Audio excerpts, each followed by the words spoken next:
जगज्जनन्यै राजराजेश्वर्यै भगवत्यै पीताम्बरायै श्रीबगलामुख्यै नमः। सर्वांगे स्नानीयं जलं समर्पयामि नमः। पयस्नानम्। ॐ पयः पृथिव्यां पय ओषधीषु पयो दिव्यन्तरिक्षे पयोधाः पयस्वतीः प्रदिशः सन्तु मह्यम्। कामधेनुसमुद्भूतम् सर्वेषां जीवनं परम् तेजः पुष्टिकरं दिव्यम् स्नानार्थं प्रतिगृह्यताम्। स्वर्धेनुजातम् बलवीर्यवर्धनम् दिव्यामृताद्यन्तरसप्रदंसितम् पीताम्बरे दुग्धसमुद्रसम्भवे गृहाण दुग्धम् मनसा मयार्पितम्। जगज्जनन्यै राजराजेश्वर्यै भगवत्यै पीताम्बरायै श्रीबगलामुख्यै नमः। दुग्धाभिषेकं समर्पयामि नमः। शुद्धोदकस्नानम्।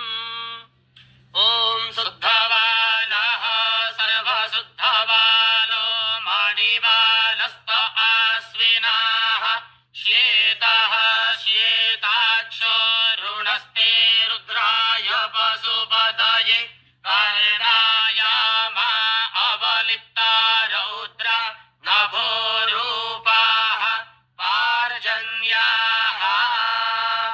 गंगे च यमुने चैव गोदावरी सरस्वती नर्मदे सिन्धु कावेरी स्नानार्थं प्रतिगृह्यताम्।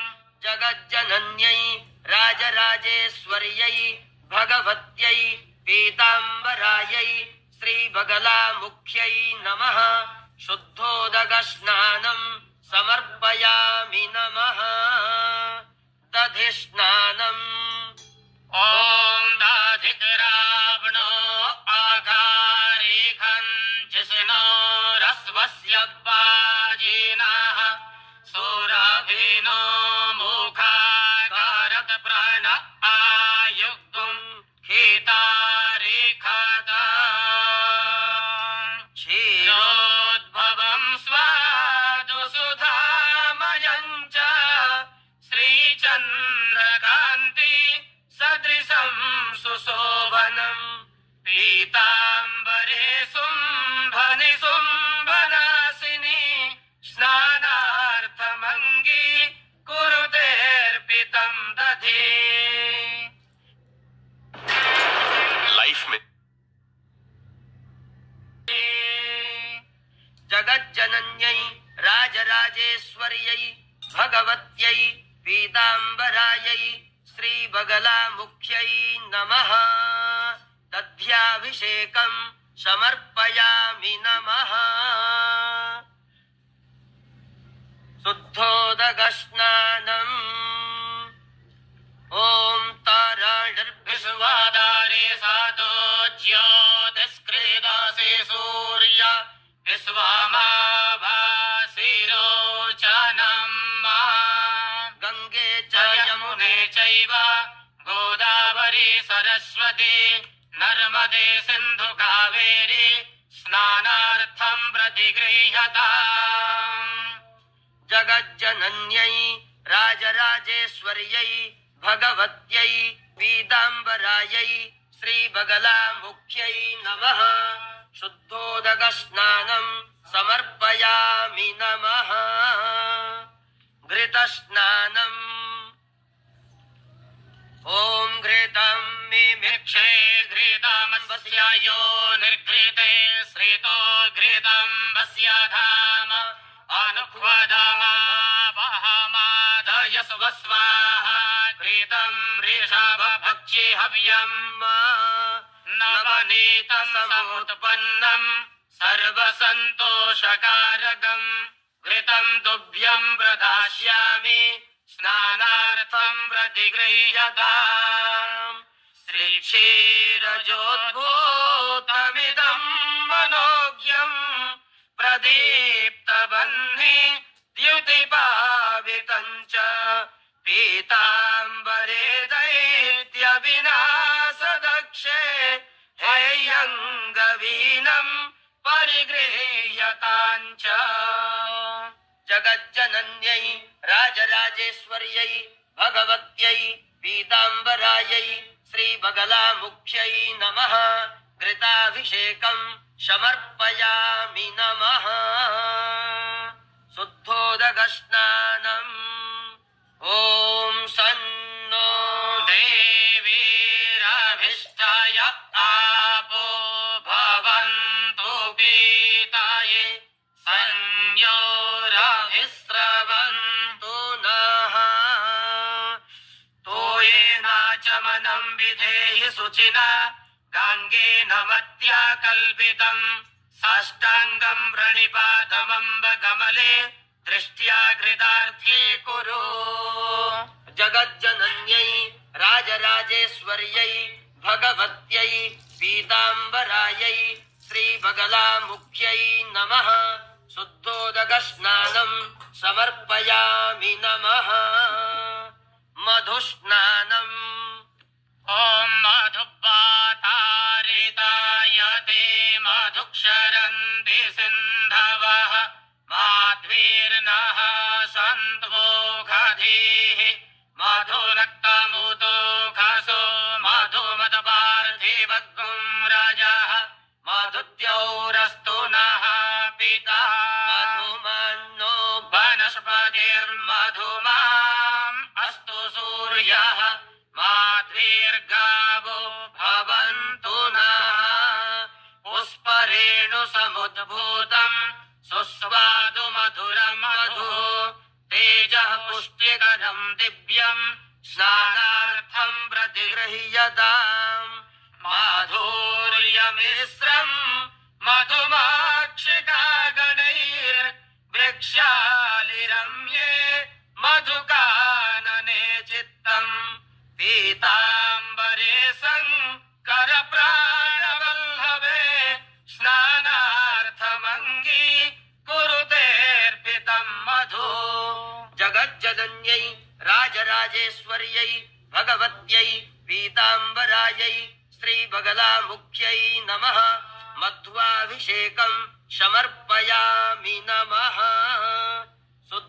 शुद्धोदकस्नानम् ॐ पवित्रे स्थो वैष्णव्यो सावितुर्वाः प्रसव उत्पूनां यच्छिदिरेण पवित्रेण सूर्यस्य रश्मिभिः तस्या ते पवित्रपदे पवित्रभूतस्य यत्कामः पुने गच्छकेयं मा गङ्गे च यमुनेश्चैव गोदावरी सरस्वती नर्मदे सिन्धु कावेरी स्नानार्थं प्रतिगृह्यताम् जगज्जनन्यै राजराजेश्वर्यै भगवत्यै पीताम्बरायै श्रीबगलामुख्यै नमः शुद्धोदकस्नानं समर्पयामि नमः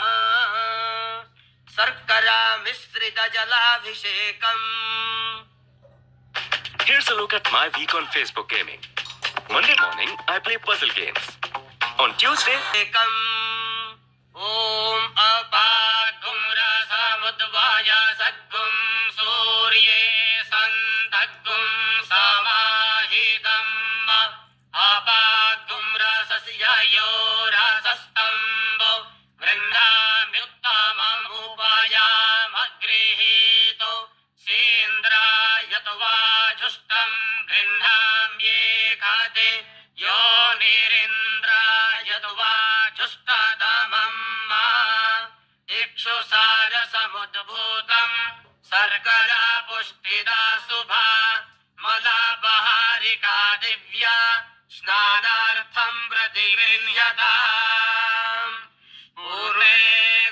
पूर्वेक्षुकाम्भोधि समुद्भवामि माम् माणिक्य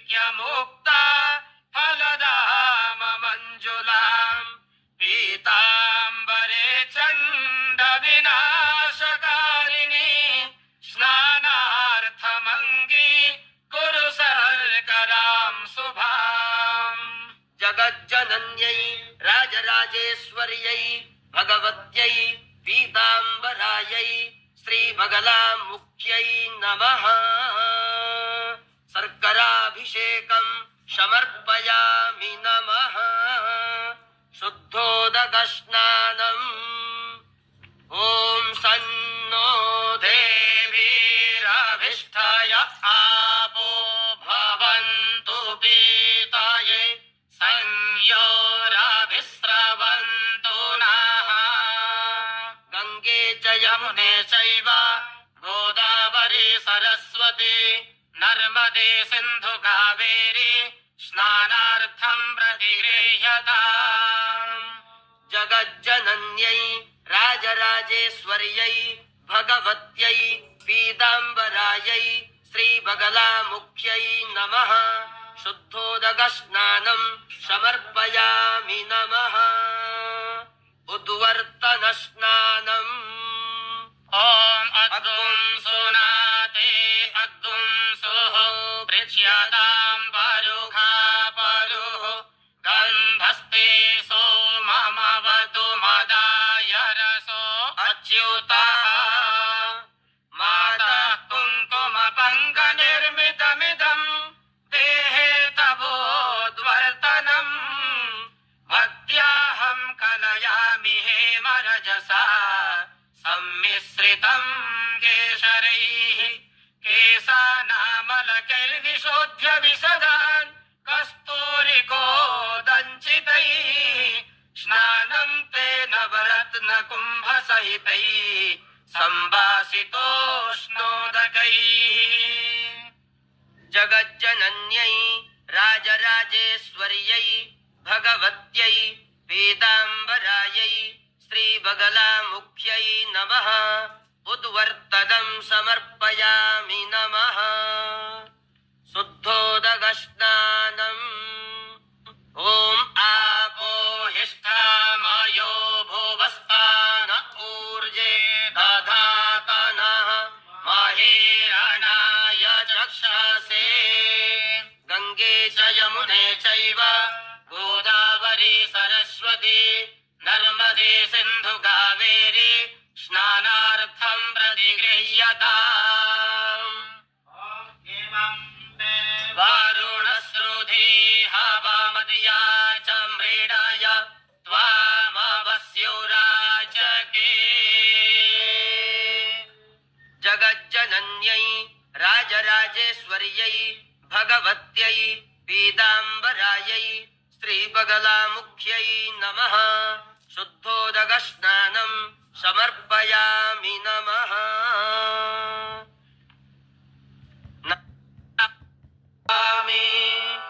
ॐ ह्लीं सर्वनिन्दकानां सर्वदुष्टानां वाचं स्तम्भय स्तम्भय बुद्धिं विनाशय विनाशय अपरबुद्धिं कुरु कुरु अपस्मारं कुरु कुरु आत्मविरोधीनाम् अमृतस्नानम् श्रीपीताम्बरा बगलामुखी खड्गमाला मन्त्रः ध्यानम् मध्ये सुधाब्धिमणिमण्डितरत्नवेद्याम् सिंहासनोपरि गताम् परिपीतवस्त्राम् भ्राम्यार्गदाम् करनिपीडितवैरिजिह्वाम् पीताम्बराम् कनकमाल्यवतीम् नमामि। ॐ ह्लीं सर्वनिन्दकानां सर्वदुष्टानां वाचं स्तम्भय स्तम्भय बुद्धिं विनाशय विनाशय अपरबुद्धिं कुरु कुरु अपस्मारं कुरु कुरु आत्मविरोधीनां शिरोललाटमुखनेत्रकर्णनासिका दन्तोश्च जिह्वा तालुकण्ठ बाहूदर कुक्षे नाभि पार्श्वद्वय गुह्य उदाण्ड त्रिकजानुपाद सर्वाङ्गेषु पादादिकेशपर्यन्तम् केशादिपादपर्यन्तम् स्तम्भय स्तम्भय मारय मारय परमन्त्र परयन्त्र परतन्त्राणि छेदय छेदय आत्ममन्त्रयन्त्रतन्त्राणि रक्ष रक्ष सर्वग्रहान् निवारय निवारय सर्वम् अवधिम् विनाशय विनाशय दुःखम् हन हन दारिद्र्यम् निवारय निवारय सर्वमन्त्रस्वरूपिणी सर्वशल्ययोगस्वरूपिणी दुष्टग्रह चण्डग्रह भूतग्रह काशग्रह चौरग्रह पाषाणग्रह चाण्डालग्रह यक्षगन्धर्व किन्नरग्रह ब्रह्मराक्षसग्रह भूतप्रेतपिशाचादीनाम् शाकिनी डाकिनी ग्रहाणाम् पूर्वदिशम् बन्धय बन्धय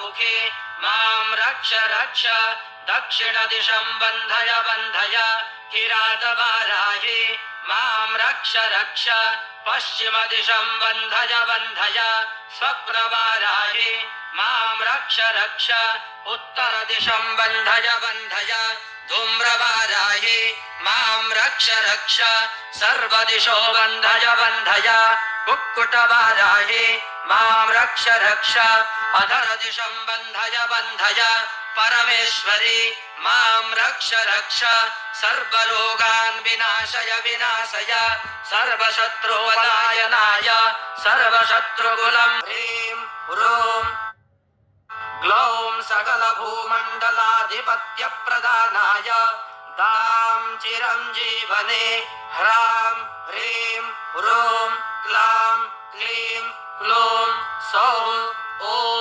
ह्रीं बगलामुखे सर्वदुष्टानां वाचं मुखं पदं स्तम्भय जिह्वां कीलय बुद्धिं विनाशय राजस्तम्भिनि क्रों क्रों श्रीं श्रीं सर्वजनसम्मोहिनि सभास्तम्भिनि स्त्रां स्त्रीं सर्वमुखरञ्जिनि मुखं बन्धय बन्धय ज्वल ज्वल हंस हंस राजहंस प्रतिलोम इहलोक परलोक परद्वार राजद्वार क्लीं क्लूं ह्रीं ह्रूं क्रों क्लीं खाणि खाणि जिह्वां बन्धयामि सकलजन सर्वेन्द्रियाणि बन्धयामि नागस्व मृगसर्प विहङ्गम वृश्चिकादि मोग्रभूतजातं बन्धयामि बन्धयामि लक्ष्मी प्रददामि प्रददामि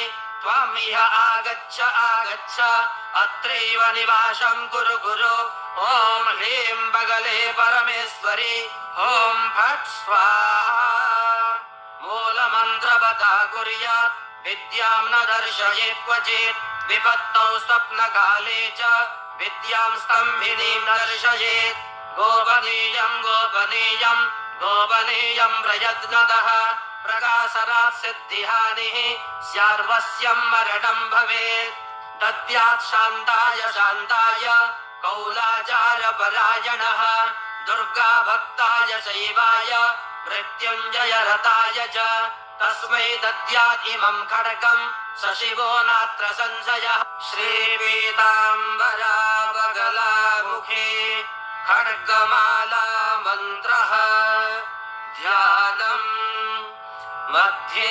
सुधाब्धिमणिमण्डितरत्नवेद्यां